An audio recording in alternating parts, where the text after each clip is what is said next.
The Legend of the Guava.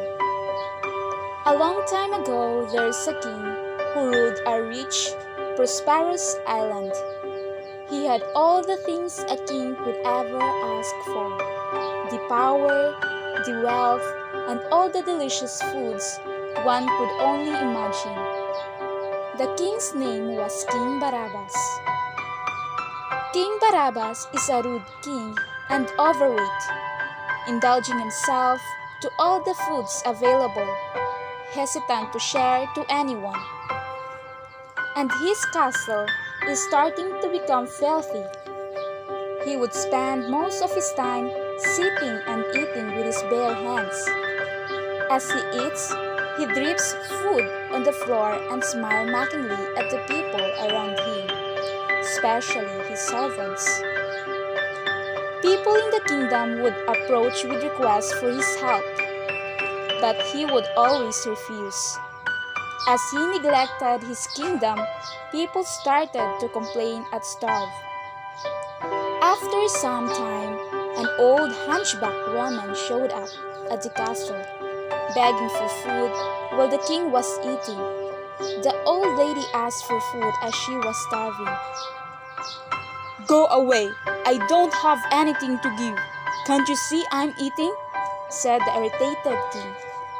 "Please, my king," begged the old woman.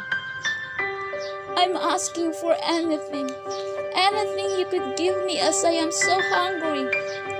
Even a little piece of bread or fruit would do." "Get out at once, you disgust me!" The king belittled the old beggar. The old woman stood up straight, casting aside her stoop posture.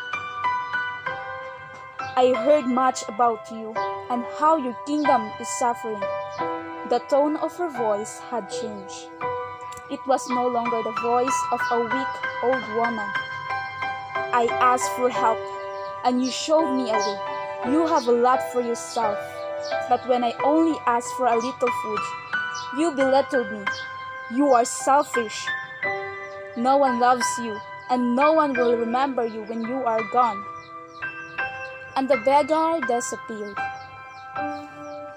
After a few more days, the king slowly weakened and became sick. No one knows what's wrong with him. He got weaker and lost much weight. He looked older than his age. Soon after that, the king died. As unfortunate and unexpected as it was, no one cried and nobody showed up at the king's burial. He died alone. And where the king was buried, his people noticed a strange plant growing, a plant they had never seen before. The plant soon grew into a tree, which bore rounded fruits that turned yellowish when ripe. People also noticed that the fruit seemed to have a crown as it develops, which reminded them of their selfish, arrogant king. The flesh of the fruit tasted a bit sour, just like the sour personality of the king towards them. The people learned to eat the fruit, which helped them with starvation. And because the tree was from the grave of their king Barabbas, and it has crown just like their king, they named the tree after him, Barabbas, which in time they called Bayabas. The fruit is still called, as to this day, Bayabas. And although the guava may have came from the rude, selfish king Barabbas, guava fruit is one of the fruits that offers many health benefits when consumed. The fruit is a good source of vitamin C. The leaves are made into tea and treats many diseases as well, from a simple toothache to treating diarrhea, lowering blood sugar, and many more. And it is used amongst young boys after circumcision in the Philippines.